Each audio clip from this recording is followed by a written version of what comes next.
America అధ్యక్ష భవనం white house పై దాడికి ప్రయత్నించిన తెలుగు యువకుడు కందుల సాయి వర్షిత్కు 8 ఏళ్ల జైలు శిక్ష పడింది. నాజీ భావజాలంతో ప్రజాస్వామ్యబద్ధంగా ఎన్నుకున్న ప్రభుత్వాన్ని కూలగొట్టాలనే ఉద్దేశంతో సాయి వర్షిత్ ప్రయత్నించాడని నిర్ధారించారు న్యాయమూర్తి. అవసరమైతే అధ్యక్షుడు బైడెన్ను కూడా చంపాలని నిర్ణయించుకున్నట్లుగా సాయి వర్షిత్ విచారణలో అంగీకరించినట్లు సీక్రెట్ సర్వీస్ ఏజెంట్ వర్గాలు తెలిపాయి. సాయి వర్షిత్ ఎందుకు ఇలాంటి తీవ్ర నిర్ణయం తీసుకున్నాడు, అతని వెనుక ఎవరున్నారు అనేది మిస్టరీగా మారింది. ఒక తెలుగోడు అమెరికా అధ్యక్షుని హత్య చేయాలని కుట్ర పన్నడం ప్రపంచవ్యాప్తంగా సంచలనం సృష్టించింది. 2023 మే 22వ తేదీ నాడు అమెరికా రాజధాని వాషింగ్టన్ డీసీలో అధ్యక్షుడు జో బైడెన్ నివసించే వైట్ హౌస్ ముందు ఒక్కసారిగా కలకలం రేగింది. అమెరికా కాలమానం ప్రకారం ఆ రోజు రాత్రి 10 గంటల సమయంలో ఈ ఘటన చోటు చేసుకుంది. సెయింట్ లూయిస్ నుంచి ఓ యువకుడు వాషింగ్టన్ డీసీలోని జులస్ ఇంటర్నేషనల్ ఎయిర్పోర్టుకు వచ్చాడు. అక్కడ ఓ ట్రక్కును అద్దెకు తీసుకుని వైట్ హౌస్ కు చేరుకుని సైడ్ వాక్ పై వాహనాన్ని నడిపాడు. దీంతో పాదచారులు భయాందోళనకు గురై పరుగులు పెట్టారు. అనంతరం శ్వేతసౌధం ఉత్తర భాగం వైపున భద్రత నిమిత్తం ఏర్పాటు చేసిన ట్రాఫిక్ బ్యారియర్స్ ని ఢీకొట్టాడు. ఆ తర్వాత ట్రక్కును రివర్స్ చేసి మరోసారి ఢీకొట్టాడు. వాహనం నుంచి కిందకు దిగి నాజీ జెండాను పట్టుకుని నినాదాలు చేశాడు. ఘటన జరిగిన వెంటనే యుఎస్ పార్క్ పోలీసులు, యుఎస్ సీక్రెట్ సర్వీస్ అధికారులు హుటాహుటిన అక్కడికి చేరుకుని యువకుడిని అదుపులోకి తీసుకున్నారు. తొలుత ఈ ఘటనను ప్రమాదవశాత్తు జరిగిందని అంతా అనుకున్నారు. ఆ యువకుడు ఉద్దేశపూర్వకంగానే ఇదంతా చేసినట్టు గుర్తించారు అమెరికా పోలీసులు. శ్వేతభవనం మీద దాడికి ప్రయత్నించిన యువకుడు భారత సంతతికి చెందిన 19 ఏళ్ల కందుల సాయి వర్షిత్ అని గుర్తించారు. విచారణలో ఆయన చెప్పింది విని పోలీసులు కంగుతిన్నారు.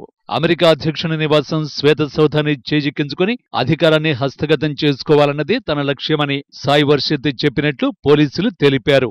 అధికారం చేజిక్కించుకోవడం కోసం అవసరమైతే అధ్యక్షుడు జో బైడెన్ చంపడానికి కూడా వెనుకాడకూడదని అనుకున్నానని విచారణలో వెల్లడించాడు. సాయి వర్షిత్ వద్ద నుంచి పోలీసులు నాజీ జెండాను స్వాధీనం చేసుకున్నారు. ఈ జెండాను ఆన్లైన్లో కొనుగోలు చేసినట్లు అంగీకరించాడు.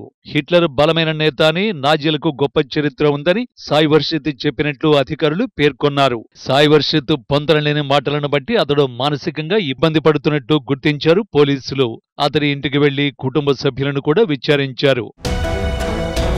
వైట్ హౌస్ మీద దాడి కోసం 6 నెలల ముందు నుంచే పథకం పన్నారని చెప్పాడు సాయి వర్షిత్. గతేడాది ఏప్రిల్లో వర్జీనియాలోని ఓ ప్రైవేట్ సెక్యూరిటీ సంస్థను సంప్రదించాడు. 25 మంది సాయుధ సిబ్బంది, సాయుధ కాన్వాయ్ కావాలని కోరాడు. అది సాధ్యం కాకపోవడంతో ఇతర కంపెనీలను కూడా సంప్రదించాడు. ఆ తర్వాత ఓ పెద్ద కమర్షియల్ ట్రక్కును అద్దెకి తీసుకునేందుకు ప్రయత్నించాడు. అవి కుదరకపోవడంతో చివరకు యూహాల్ సంస్థ నుంచి చిన్నపాటి ట్రక్కును అద్దెకి తీసుకున్నారని విచారణలో వెల్లడించాడు సాయి వర్షిత్. అధ్యక్ష భవనంపై దాడికి సంబంధించిన ప్లానింగ్ వివరాలను 6 నెలలుగా ఎప్పటికప్పుడు తన గ్రీన్ బుక్ లో రాసుకున్నట్లు సాయి వర్షిత్ తెలిపాడు. ప్రమాదకరమైన ఆయుధంతో దాడి చేయడం, వాహనాన్ని నిర్లక్ష్యంగా నడపడం, అమెరికా అధ్యక్షుడు కుటుంబ సభ్యులను చంపుతానని బెదిరించడం వంటి అభియోగాలపై సాయి వర్షిత్ పై పోలీసులు కేసు నమోదు చేశారు. ఆ తర్వాత అతన్ని కోర్టులో హాజరుపరిచారు.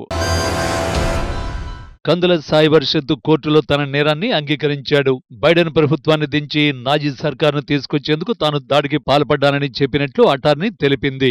ఉద్దేశపూరితంగా ప్రజాప్రభుత్వానికి హాని చేసేందుకు ఈ ఘటనకు పాల్పడినట్లు విచారణలో తేలింది. అన్ని అంశాలను పరిశీలించిన తర్వాత సాయి వర్షిత్ కు 8 ఏళ్ల జైలు శిక్ష విధించింది అక్కడి న్యాయస్థానం.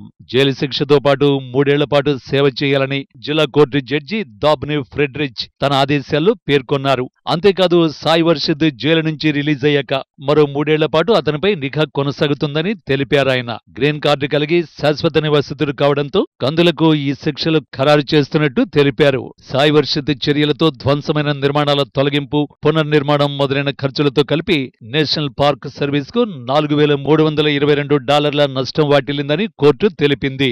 దీని విలువ ఇండియన్ కరెన్సీలో సుమారు $3,74,000. వాస్తవానికి ఈ కేసులో సాయి వర్షిత్ కు కిందటేడాది ఆగస్టు 23న శిక్ష ఖరారు కావలసి ఉండగా అది ఆలస్యమైంది. కందుల సాయి వర్షిత్ భారత సంతతికి చెందిన తెలుగు కుటుంబంలో పుట్టాడు. హైదరాబాద్ చందానగర్ నుంచి అతని తల్లిదండ్రులు చాలా ఏళ్ల క్రితమే అమెరికాకు వలస వచ్చారు. వారి కుటుంబం మిస్సూరీలోని చెస్ట్ ఫీల్డ్ లో నివసిస్తోంది. సాయి వర్షిత్ 2022లో మాక్విడ్ సీనియర్ హైస్కూల్ నుంచి గ్రాడ్యుయేషన్ పూర్తి చేశాడు. 2వ సంవత్సరం చదువుతున్న సమయంలో స్టూడెంట్ కౌన్సిల్ లో పాల్గొన్నాడు. ప్రోగ్రామింగ్, కోడింగ్ లాంగ్వేజ్లపై పట్టున్న అతడు డేటా అనలిస్ట్ గా కెరీర్ ను ఎంచుకోవాలని చూస్తున్నట్టు తేలింది. సాయి వర్షిత్ కు గతంలో ఎలాంటి నేర చరిత్ర సంబంధం లేదని చెస్ట్ఫీల్డ్ పోలీస్ శాఖ తెలిపింది. జాతి వివక్షతో కూడిన హిట్లర్ నాజీ భావజాలానికి రెండో ప్రపంచ యుద్ధంతోనే కాలం చెల్లిపోయింది. అలాంటి సిద్ధాంతాలకు భారత సంతతికి చెందిన ఓ తెలుగు యువకుడు ఆకర్షితుడు కావడం ఆశ్చర్యకరమే. ఇదంతా ఒక ఎత్తైతే ఏకంగా అమెరికా అధ్యక్ష భవనం వైట్ హౌస్ ని స్వాధీనం చేసుకోవాలని పథకం వేయడం, అవసరమైతే జో బైడెన్ ను నిర్మూలించాలని నిర్ణయం తీసుకోవడం ఆశ్చర్యానికి గురిచేస్తోంది. 2023లో జరిగిన ఈ ఘటనపై అమెరికాలోనే కాదు, భారత్ తో పాటు ప్రపంచవ్యాప్తంగా చర్చ జరిగింది. ఎవరి సాయి వర్షిత్ అమెరికా అధ్యక్షుడి హత్యకు ఎందుకు కుట్ర పన్నాడు అనే చర్చ జరిగింది.